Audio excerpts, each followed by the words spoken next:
देखिए, मैं सुबह जब कैमरे पर आता हूँ, चैनल पर आता हूँ, पूरी दुनिया मुझे देखती है, तो मैं जिस अंदाज में सुबह सलाम करता हूँ उसी अंदाज में सलाम कर रहा हूँ। आप मुझे जवाब देंगे, अस्सलामु अलैकुम व रहमतुल्लाहि व बरकातुहू। बहुत अच्छे।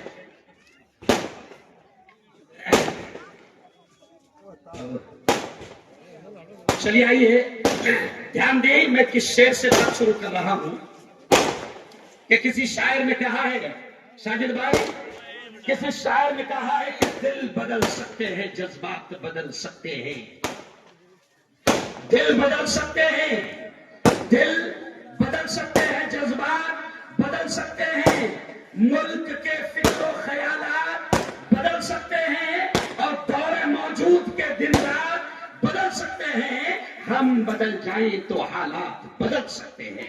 जोरदार तालियां आपके पास। अल्लाह ने भी क्या कहा सुनो मुसलमानों, अल्लाह ने भी, अब मैं एक मुफ्ती हूं, मैं छिछोरा नहीं हूं, मैं मुफ्ती हूं, इसलिए मैं ये आयत से बात शुरू कर रहा हूं कि अल्लाह ने क्या कहा कि मैं भी किसी कौम की हालत को, अल्लाह कहता है इन्नल्लाह ला युगय्यिरु मा बिकौमिन हत्ता युगय्यिरु मा बिअनफुसिहिम। अल्लाह कहता है मैं किसी कौम की हालत को उस वक्त तक नहीं बदलता जब तक कि वो कौम खुद अपनी हालत को बदलना न चाहे। और अल्लामा इकबाल ने इस आयत को क्या कहा?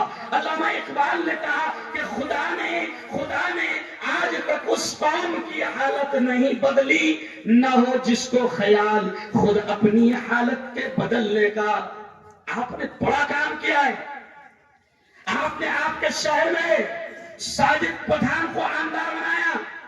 शायद आप अकोला में रहकर साजिद पठान की ताकत को नहीं जानते। मैं साजिद पठान को देखा नहीं था, मैं साजिद पठान को पहचानता नहीं था।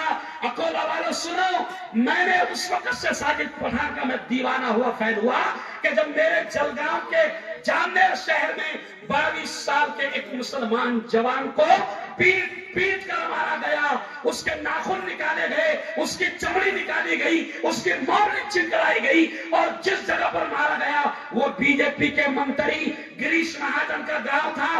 पुलिस वाले बीजेपी के तरफ, पूरा गांव बीजेपी के तरफ, किसकी हिम्मत नहीं हो रही थी। अरे अकोला वालों, मैं साजिद पठान का दीवाना इसलिए हुआ कि उस वक्त मेरे जलगांव में साजिद पठान आया और उसने पुलिस के साथ में इस तरीके से बहस की कि मैं आपको अल्लाह का शुक्र अदा करते हुए कहता हूं कि पुलिस वाले घबराए और साजिद पठान की वजह से आरोपी पकड़े गए।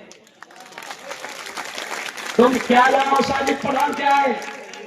जब ये आदमी विधानसभा में बोलता है, आंखों से आंसू आते हैं कि पहुंचाया है किसी दबंग इंसान को अकोला वालों ने विधानसभा में।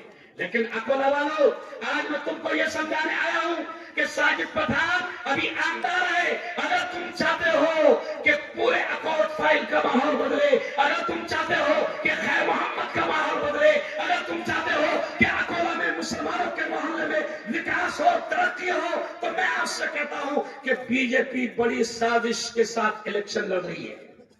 दादा, बीजेपी बड़ी साजिश के साथ इलेक्शन लड़ रही है। बीजेपी को मालूम है कि मुसलमानों के इलाके में दादा अब तो वोट मिलने वाला नहीं, बीजेपी को मालूम है। तो बीजेपी ने क्या करी कि मुसलमान वो जानती है कि मुसलमान इतना खुददार है, मर जाएगा मगर कमल को और अरे बोलो नहीं जाएगा।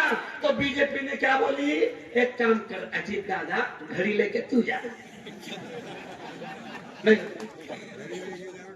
बंद घड़ी लेके तू जा। अब मुसलमान क्या समझ रहा, अजीत दादा सत्ता में है, अपने हैं, सेकुलर है, सत्ता में है तो काम होंगे, अजीत दादा अपना है। अरे अजीत दादा उसके बाप का नहीं हो तो तुम्हारा क्या होगा?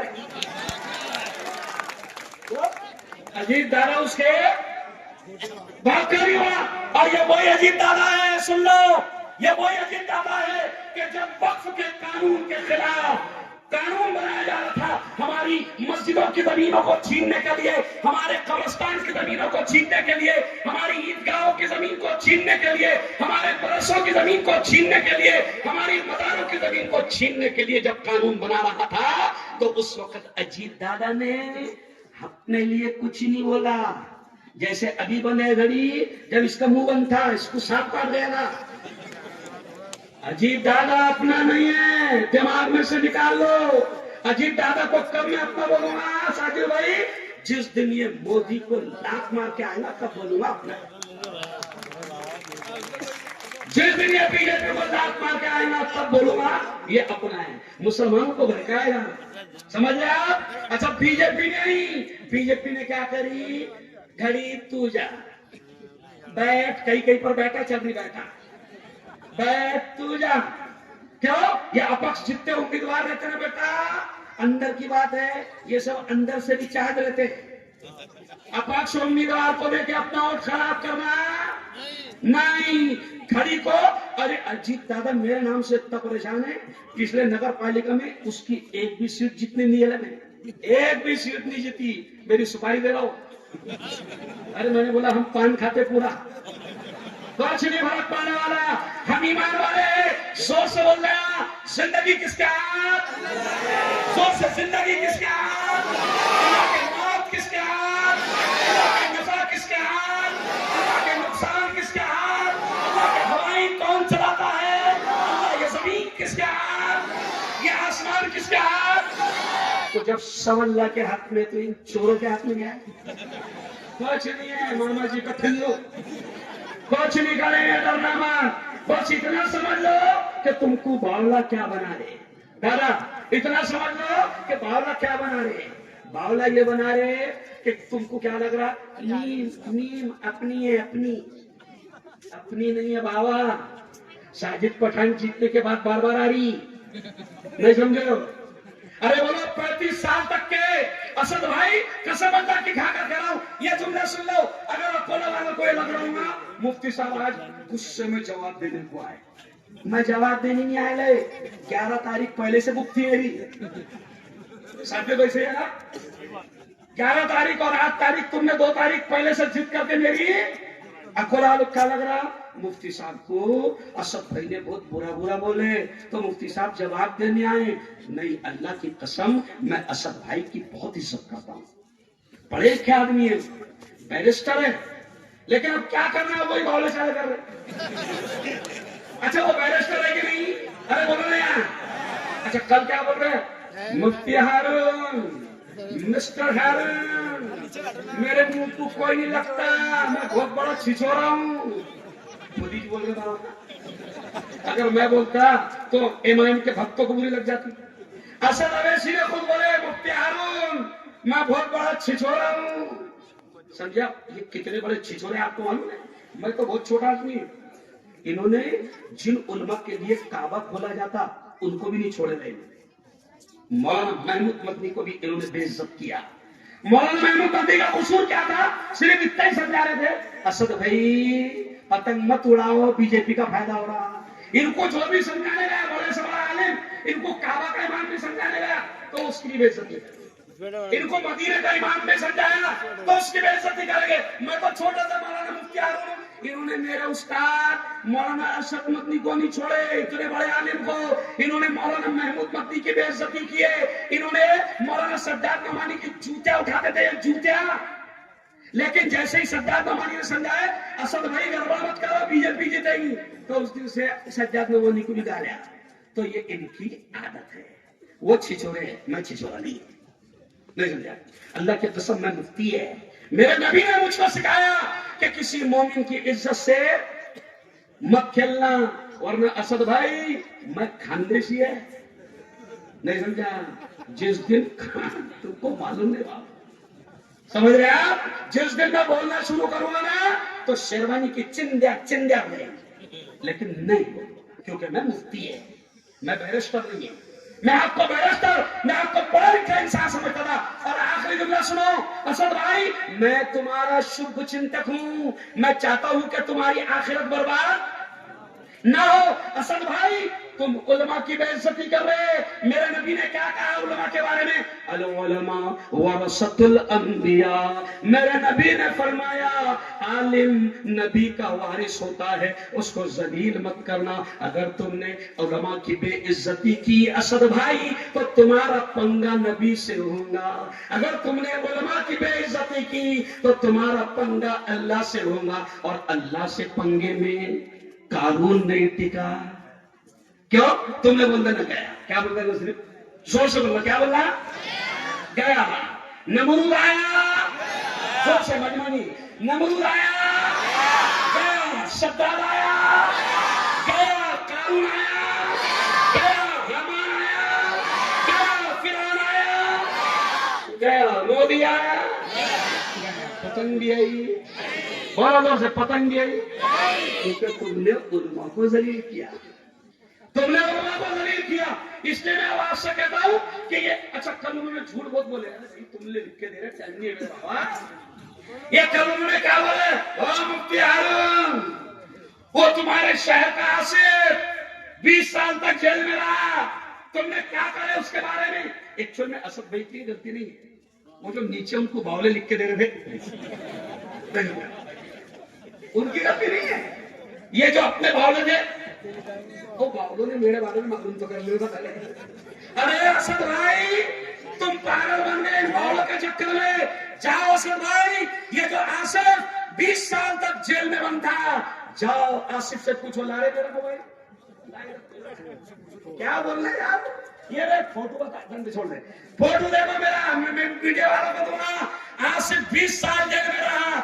आसिफ के बच्चों को कुरान मुफ्ती हारून ने पढ़ाया। आसिफ 20 साल जेल में रहा।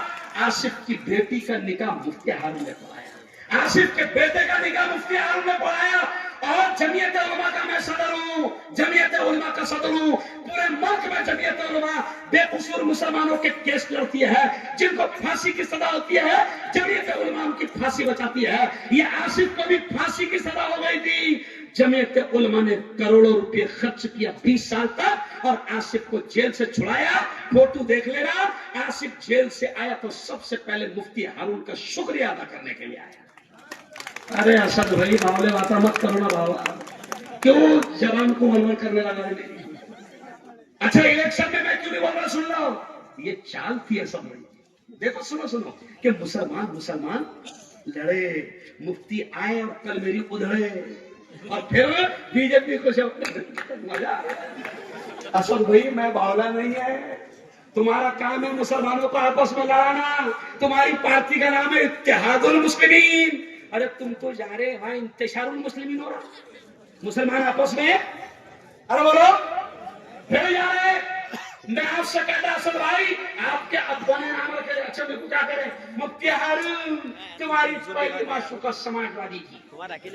नहीं समझा तो मैंने कहा असद भाई तुम्हारी 30 साल तक के माशूका कांग्रेस की, कांग्रेस की गोद में बैठ के मलाई खाए अभी भी। अच्छा तेलंगाना में अभी भी असद भाई मलाई खाने के लिए मुफ्ती हारून की गोद में बैठे, कांग्रेस की गोद में बैठ गए और अखबारों में आकर लोगों को कांग्रेस के खिलाफ बोल रहे। सच्ची बोलना तुम्हारी मां की कसम खाता। 1.25 घंटा असद अवैसी की तकरीर हुई, 1.25 घंटा। भाजपा पर 2 मिनट बोले और कांग्रेस पर 50 मिनट बोले। और कमाल की बात है लोगों को अखबार वाले पहचानते नहीं थे। असद भाई मैं हैदराबाद आऊंगा मिठाई का डब्बा लेकर, क्योंकि तुमने 30 मिनट मेरे बारे में बोले तो आज इतनी पब्लिक में को सुनने आ गई।